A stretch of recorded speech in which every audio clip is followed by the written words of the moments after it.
Maite, muy buenas noches. Gracias por acompañarnos en esta jornada. Bien. Muchas gracias por la oportunidad. ¿Sí? Bien. Si algo ha quedado demostrado precisamente es que pues, el Twitter o las redes sociales no son necesariamente el Perú. Nuevamente, también es un espacio fragmentado.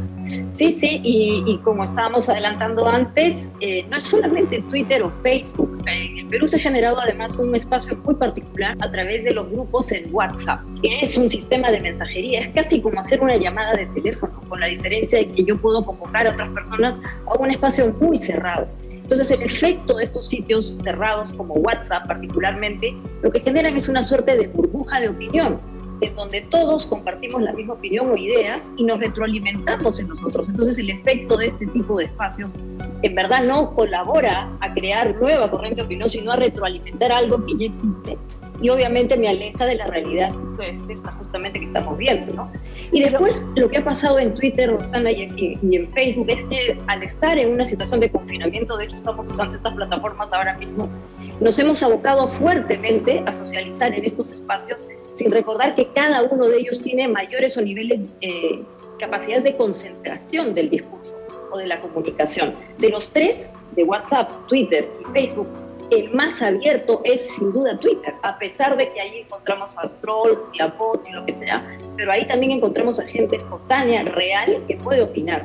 Claro. El caso de Facebook es particular porque aun cuando en el Perú hay mucha gente vinculada a Facebook, también tiene esta lógica de grupo, de entorno cerrado, en donde otra vez terminamos de validar lo que queremos validar y no necesariamente lo que la realidad nos dice. Entender que el Perú es muy diverso y que cada vez más hay una suerte de descontento con el establishment, con lo que es formal. No es por gusto, ya decíamos antes que este movimiento del señor Castillo surge en Cajamarca.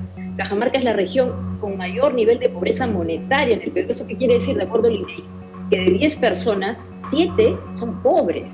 Y es la región donde hubo mayor inversión minera. Y es inexplicable cómo puede ser posible que la región con mayor capacidad de inversión minera tenga estos niveles de pobreza, ¿no?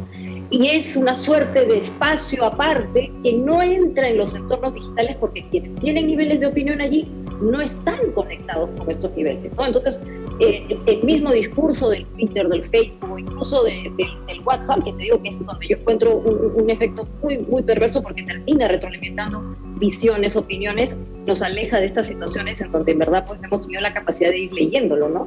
El señor Castillo, como ustedes han mencionado, es un político que ha tenido momentos picos o exitosos en su propia gestión, convocando esta huelga importante que incluso paralizó el sector educativo. Mira, siempre se decía que una de las personas que manejaba con mucha, digamos, de manera muy diestra el tema de las redes sociales era Julio Guzmán.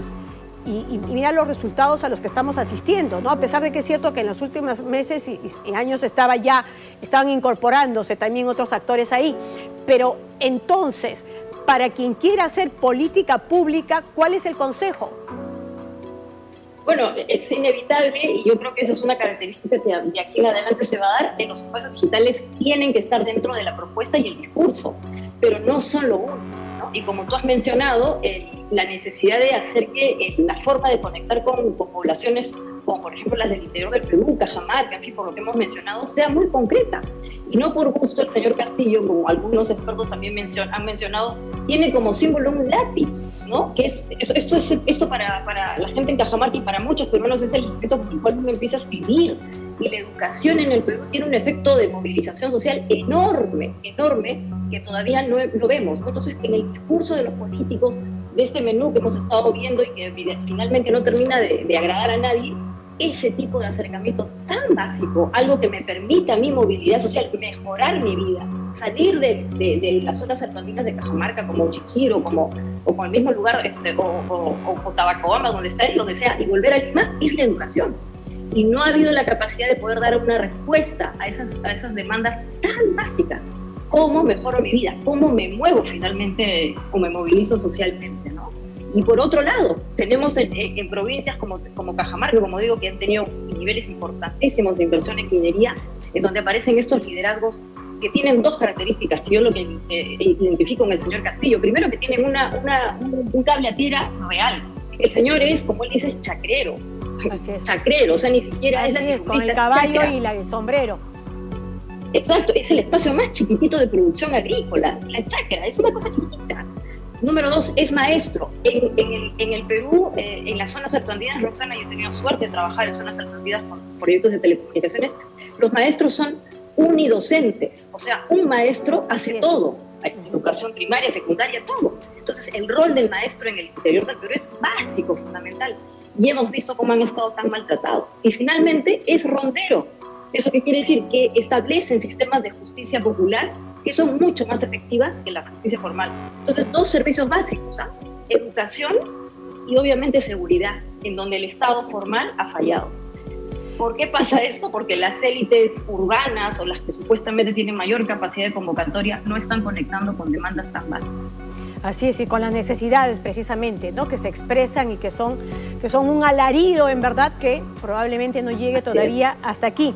Ahora, ha entrado también en juego el hecho de esta fragmentación y esta cantidad de candidatos.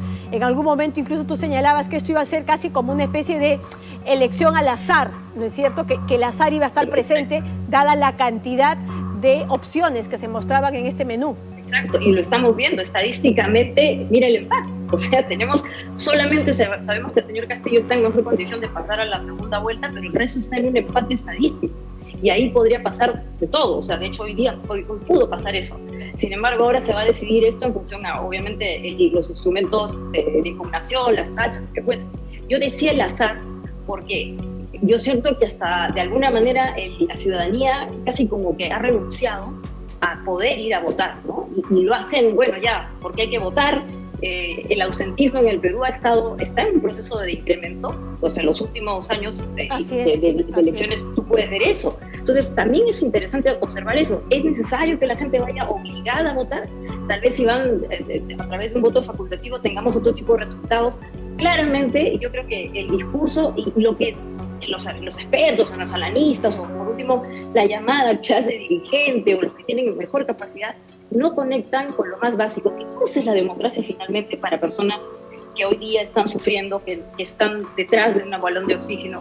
¿La democracia es en verdad importante? ¿Qué cosa es la democracia finalmente? Entonces, ahí es donde está fallando. Tal vez hacer de concreto el discurso, así como lo más importante para muchos peruanos es tener un lápiz para poder escribir, estudiar y poder avanzar en la movilidad social. O sea, el viaje del señor Castillo a Lima para tener un primer trabajo como heladero ya lo dice, él crea la capital, y lamentablemente como digo, esto lo vemos desde hace décadas. Claro, pero es lo mismo. ¿Qué cosa es lo concreto en la democracia? ¿Cuál es el lápiz de la democracia para los peruanos? Sí, pero igual también hay un tema respecto a los criterios de elección, porque sí es conocido y aparentemente pues no ha importado mucho el tema de esta vinculación con Vladimir Cerrón.